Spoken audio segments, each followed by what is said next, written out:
Olá, investidor! Seja bem-vindo a mais um vídeo do canal Holder Grafista. Nesse vídeo aqui eu vou trazer uma análise histórica dos dividendos da Telefônica, mais conhecida como Vivo, ok? Bom, se você tivesse comprado uma ação da Vivo, uma VIVT3, lá no início de 2013, você teria pagado por volta de R$ 45,05, sendo que em apenas os próximos 10 anos, portanto de 2013 até 2022, ela já pagou por ação um total de R$ 32,28, ou seja, teria retornado para o seu bolso, apenas com esses dividendos, mais de 71% do dinheiro que você teria investido. E se você tivesse reinvestido esses dividendos na empresa, o seu retorno final teria sido ainda maior, porque você teria, no acumulado, recebido mais dividendos no final. No meio da tela, nós conseguimos ver o histórico da distribuição de dividendo da Vivo desde 1998 até 2022. Como nós podemos ver, de 2003 até 2022, principalmente de 2013 até 2017 ali, teve uma tendência de queda nesses dividendos, uma tendência clara de queda. E eu já vou mostrar exatamente por que isso está acontecendo. O histórico de dividend yield da companhia é impecável. Por quê? Por que eu digo isso? O que é o dividend yield? É o total de dividendos que a empresa distribuiu em cada ano em relação à cotação que as suas ações estavam. Ou seja, o mercado está precificando essa empresa com múltiplos tão esticados que mesmo com ela pagando muitos dividendos, o dividend yield final ainda é muito baixo ou não. Isso na maioria das vezes acaba revelando empresas que o mercado acaba olhando com muita qualidade ou empresas de crescimento.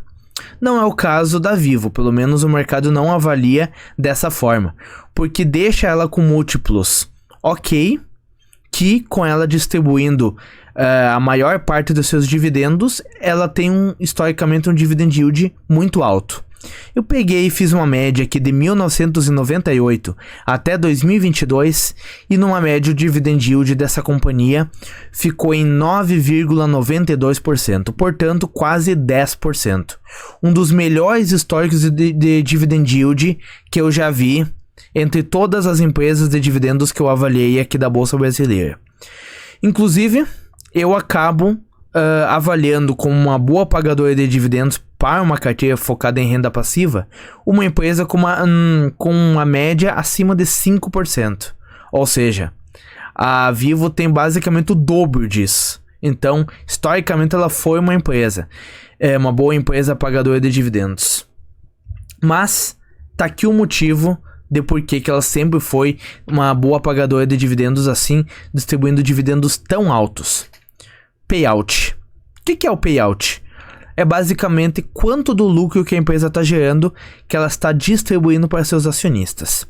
E de uma maneira bem resumida, bem simples, se o payout é até 60%, ele costuma ser sustentável para a maioria das empresas. Entre 60% e 100%, ele costuma ser um ponto de atenção já, porque não são todas as empresas que conseguem distribuir esse nível de payout e ainda continuarem crescendo. E acima de 100%, a empresa está distribuindo simplesmente mais do que ela lucra. Salvo raríssimos casos que, devido a movimentos contábeis, a empresa acaba conseguindo distribuir mais que 100%, ou também se ela fez reservas de lucros de anos anteriores e está distribuindo, ou é claro também por efeitos não recorrentes, que são casos de vendas de parte da empresa que resultam em um lucro maior e, portanto, uma distribuição maior de dividendos.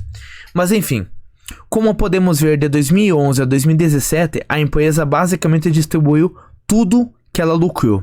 Ou seja, realmente ela não estava investindo nada do lucro líquido dela para ela crescer.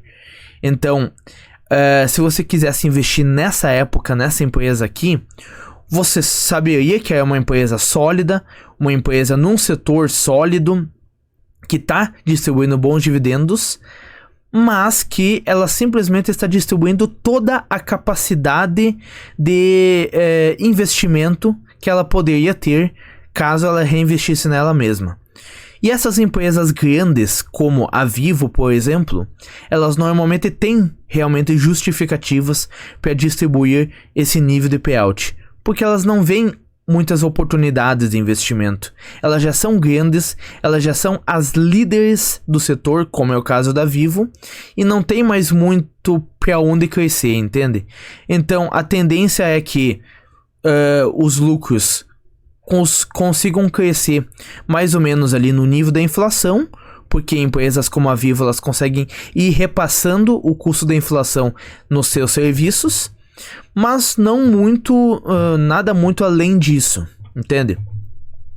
Enquanto que os lucros, por exemplo, de 2019 e 2021 foram acima de 100%.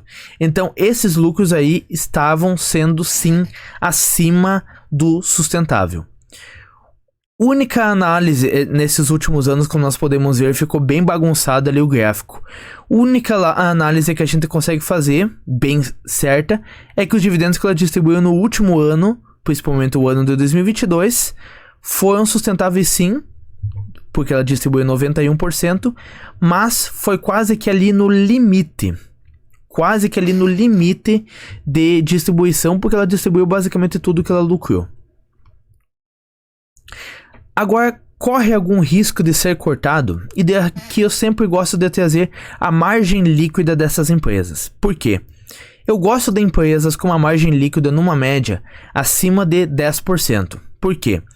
São empresas que normalmente possuem algumas vantagens competitivas em relação às suas concorrentes e normalmente estão em setores muito bons, setores muito lucrativos, que costumam ter barreiras de entrada, como por exemplo, algumas dentre as empresas mais lucrativas com a maior margem líquida da bolsa são, por exemplo, as transmissoras de energia elétrica, como a ISA-CTEP e também a Taesa.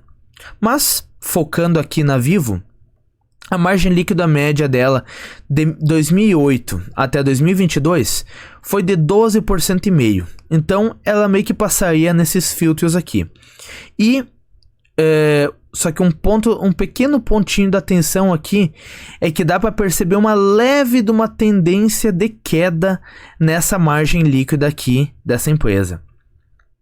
Como nós podemos ver lá no passado, ela tinha com muito mais frequência essas margens de 15% e com o tempo foi caindo essa média, até que nos últimos anos, na maior parte dos anos, ela ficou na casa dos 10% mesmo, mais ou menos ali.